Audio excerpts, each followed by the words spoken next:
Now Anderson will start attacking. No, he's not going to.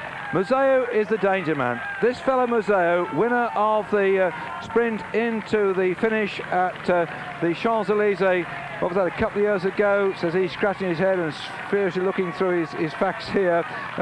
Museo is one of those sprinters who can suddenly dig deep into his reserves and really pull something out. The two best sprinters then, Museo and Chiandri. But Anderson has got that ability to stampede off the front. But somehow I think he and Mayer are going to protect Chiandri, who I said earlier on has got lots of steady places in the top 15. That's the big fella there, born in Derby in Britain, not far from Nottingham, home of the great rally factory, and of course Derby, well known for its football clubs, as is Nottingham likewise, and for the birth of one Maximiliano Chiandri, who has come into this race then with quite a fair amount of success. He won a stage in the Tour of Italy in '92, won a stage in the Tour of Italy in '91, the winner of the Grand Prix Sarami back in '90. Let's see what's happening now. Wait to see if they're going to sprint. No, he's still sitting there. Well, Chiandri won the Kellogg's Pro Tour of Britain. He won a stage in that one as well. Is he going to get this one? Or will somebody be lying dug at the back? Little Sierra there doesn't strike me as being a man that can win a sprint. Kengialta, of course, previous stage victory in the Tour de France is there. Little Sierra's off. I thought he'd have to try and go for it. He can't win the sprint, you see. So he's clopped off here on a downhill stretch. He's not going to get away with that one. The rest are onto him like a flea onto a dog. Pom, they've got him. And they're all hammering after him now. Well, he tried his best, but I don't think a downhill sprint, a little fellow like Sierra is going to come off at all. The Venezuelan, with the sun beating down on his back, I think he said, well, at least I'm going to have a bit of a fling at this one. And now then, race there, 168, really the lion of today's stage. He started it all on that climb up the fourth category after 92 kilometres. Sitting on the back now. Let's watch the tactics. Stage victor in the Tour of Italy. John Rees knows what it's like to sprint to victory.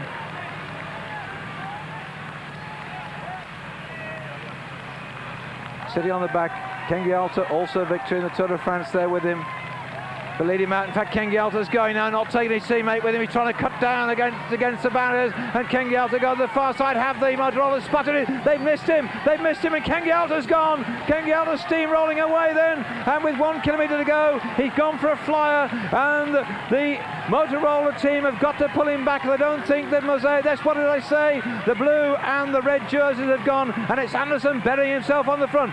Chiandri then in second place behind Anderson, and Museo's done the right thing. He's seen the action, he's jumped onto Chiandri's wheel. That's a good move by Museo. Sierra back just behind Museo. Well, Bjorn Rees, and Sierra's going again, the little lad who probably hasn't got a catch chance in hell of winning the sprint, but he's going to do what he can to catch them all napping then. And Chiandri then now is on Museo's wheel. Museo responded to that one. I don't know why Museo did that. That is surprising to me. I thought Museo would have stayed on Chiandri's wheel and let Motorola take them down. Kengialta's blown a gasket. He's not in with a shout now. Museo is still on the front. Chiandri's on it. Oh, down goes Kengialta. He's got out of it now. Goodness knows what happened. Somebody turned across him. What a great shame. Chiandri comes off the wheel though. Museo and Chiandri, and Rees coming up on the other side. Bjorn Rees goes past Museo. Rees takes it just ahead of Chiandri. Museo takes third place. Anderson looks to be in fourth. What a crash that was. Hope we get action replay. Somebody turned in. That was terrible. Kengialta brought down. They have what they call a derivation. There's a place where they turn the riders off, and here Anderson coming in. He must have had trouble. Anderson, I didn't see Anderson suddenly blow. Something happened to Anderson as well. Well, what a great disappointment that was. Here we go. Chiandri followed by Rees, following on Museo. Chiandri comes past. Rees goes to the left. I think this fellow punctured and fought his way back, by the way, and he's been in action since the whole thing went after 92 kilometres. He forces his way through, hammers for the line, gets 20 seconds bonus for that, throws up his arms. Chiandri takes second and 12 seconds bonus. and Museo in third place +8. Now he's got to run in with his bicycle, look at this, and the crowd then applauding a game performance. But don't forget, seconds often count in the Tour de France, and here clopping on those shoes with those clips underneath them that grab the pedals, not the ideal thing to walk in. In fact, the riders, as soon as they can do, they take their shoes off and get into their flip-flops because they're not ideal, and he's having to run in now. Kengialta, previous stage winner in the Tour de France here. What a disappointing way to finish the day stage. He's been out there now something over 100 kilometres, something like 60 miles of racing. He's got a finish on his feet. What a disappointment. But the crowd here absolutely rising to that Chalons-sur-Marne. And I would suggest that his teammate then, Bjorn Ries, who's just won 100 bottles of champagne, might well share one or two with him, because that character's been with them, helping out. And there, 1 minute 56 seconds is the time. So undoubtedly then, it looks to me as if Museo is going to take the yellow jersey, because it's going past 2:05 to the bottom left-hand side of your screen. Museo, according to my calculation, will take yellow jersey. The sprint then for the lesser placing after that one is purely for the record, Brooks. And what a change we've had in the Tour de France. The yellow jersey in the centre is going to lose that one. So Cipollini out of yellow. There he is, thundering in alongside Nellison. They're still battling for points in the points championship, and I would think that Cipollini will keep the green jersey now. The yellow will go to his teammate, so GBMG will be a bit disappointed perhaps in some respects, but nevertheless they've now got the yellow jersey with Museo, and Cipollini should be moving into the green as well. So the team's got a succession there, but Cipollini perhaps a little bit sad to have lost the yellow, but he knew at some point, he's been saying all along, he didn't expect to keep it forever. And there, down there, the man with the bald head, my good friend and photographer, moving his way through to see what he's going to take of this a lot. Let's go back, hang on, let's watch for this crash. Kengialta's on the right-hand side. The rest of the sprint, we know what happened. Let's see what happens to Kengialta. He flicks across now, right? He's going over, across, behind the motorcycle, and then the other motorcycle behind him that was being taken off into the thing hit him up the back and down he went. I'm sure that's what's happened. Oh, what a crying shame. And Anderson had already been dislodged for some reason. Well, they like to clear the finishing area for the riders to have a clear sprint, but we can see there the difficulties which you get in the modern Tour de France as Rice takes that one. Back again with his sprint. Museo sitting up, he's going to take 8 seconds bonus on the line, and Aristide getting a stage victory. But I'm saying that the problems in the modern Tour de France, there are so many vehicles travelling with the race, the photographers, the official vehicles. I mean, when you think back to the old days in 1903, when the officials used to go by train to get ahead of the riders to time them in. In fact, at one time, the organiser of the tour, when his car broke down, got a horse and cart to take him to the finish in time to time the ride, sort of shortcut across the countryside to get there. The whole thing now, you see the big buses down there as well. It's just a massive, you don't get any chance to see the enormous number of vehicles that travel with the Tour de France. Here we go, the flick again. I'm not quite sure. Yes, you see the cameraman turned right. He was actually getting in behind the cameraman, thinking he was going straight on to finish, and he didn't. And as he switched right, he was on the wrong side of him, and the cameraman who was pointing his camera this way, the motorcyclist who was driving as well, didn't know he got a bike right up behind him. It's one of those misfortunes. I don't think you can blame anybody except Kengialta, who didn't think, in fact, that the motorcycle camera was going to turn sharp right like that. See the scars on his elbow, and yeah, both elbows, in fact.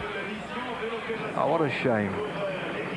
Well, those are the difficulties which are confronting riders in the Tour de France. And here, this beautiful church. We've got some magnificent scenery, magnificent buildings on the way through the north of France. And we're going back again for that sprint finish, just to see. Well, as I said earlier on, I'm sure that those nice bottles of champagne will be shared out in the Aristide team. And for Kengialta, worked very hard indeed. And Bjorn Ries, congratulations to this fine rider, brilliant performance indeed, thundering in towards the line then.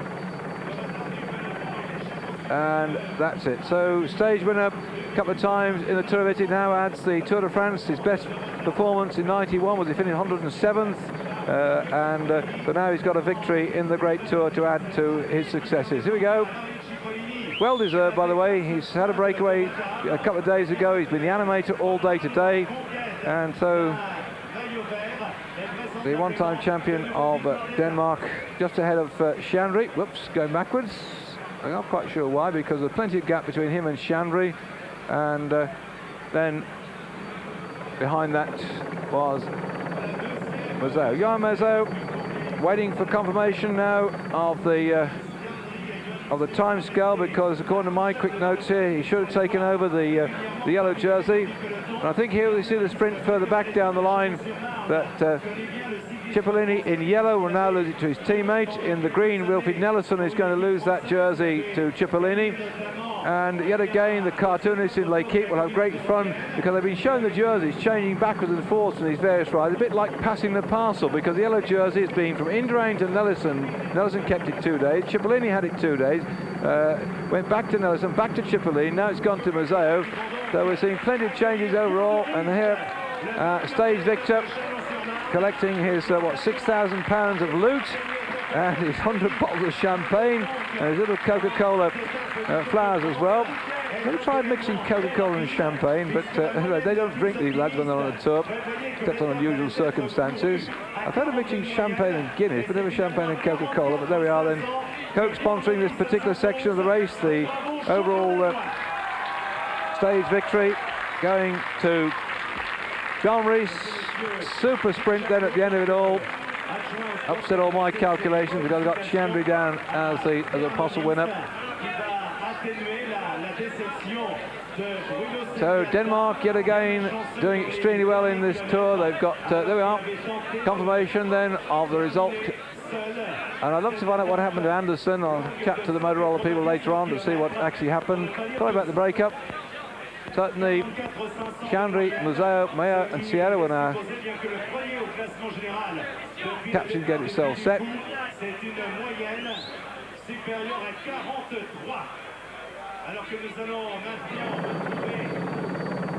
Well, Chalons-sur-Marne, 199 kilometres today, and John Rees has got a lot to celebrate. We had confirmation he got the polka dot jersey, and here he is, stage victory and the King of the Mountains jersey from Champion Supermarkets as well. What a great haul for this fella today. Denmark with so many riders from Denmark taking part in this race this year. And a great nation, great character. Skibby we saw win that stage the other day, despite cracking his skull later on this year, fought his way back. We've seen Sorensen try to do extremely well, hasn't quite made it in. Pedersen has been struggling with a bad knee, riding for the Meyer team. But Denmark now yet another success then. It's not bad, is it? Cipollini from Italy, Nellison from Belgium, Abdul Jafarov from Tashkent, and Brunel from Belgium, Skibby from Denmark, and another Danish rider, a race winning a stage here as well. And they're the, look to me like the European community stars, and well, now then. Prize stage victor in the Tour de France, and now he's going to take the yellow jersey. Well, he's very pleased indeed, I know, to get that stage victory in the Champs-Élysées the other year, but Johan Mazzeau now taking on the yellow jersey, still riding for GBMG, must be rather pleased then, and keep your fingers crossed, I've done my sums right, that Cipollini's still got the green jersey as well, but there he is then, now in the yellow jersey, new race leader in the 1993 Tour de France, Johan Mazzeau from Belgium.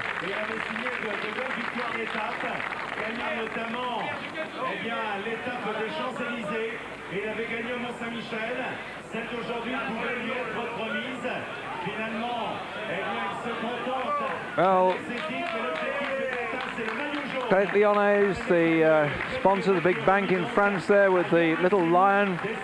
And I should think some of these riders have got enough lions to stuff Hamlet's toy shop in Regent Street. They certainly get a load of them. Here we are, confirmation then of the general classification. Hey, my goodness me, because Meyer certainly, I got him closing up there, but Bauer, where did he come from? That, hang on, well, dear me. Bauer moving up into third spot. Well, I never thought that would happen. This fellow still keeping the the green jersey. Mayer this morning, I was talking earlier on that he was in fact 1:39, just coming in some 17 seconds behind Museo. Well, he lost some seconds in the sprint bonuses, Mayer, but I would keep my fingers crossed on the rest of those scores there. But there was quite a big gap back then, so it could be right. But to my mind, that Bauer was actually in the main field, not with that group. I don't know. Well, I'm going to have to check the results, which we're going to get off the printout shortly. The press room publishing all the information, but certainly no doubt about Museo took the lead there. Mayer could well have leapt up into second place, but how Bauer got up into third, no doubt somebody will explain it to me later on, because for my money he came in that main group later on. So we shall see. And myself, David Duffield, glad to have you with us, by the way, and hope you'll join us tomorrow. We've got another relatively flat stage, I suppose, and of course the time trial stage on Monday. We go from Chalons-sur-Marne, where we're at now, into Verdun. Great battle place itself. So let's see if the yellow jerseys change hands yet again. Fascinating Tour de France. The mountains are yet to come. Thank you for being with us. Hope you enjoyed us. Do join us tomorrow for more action. Bye-bye.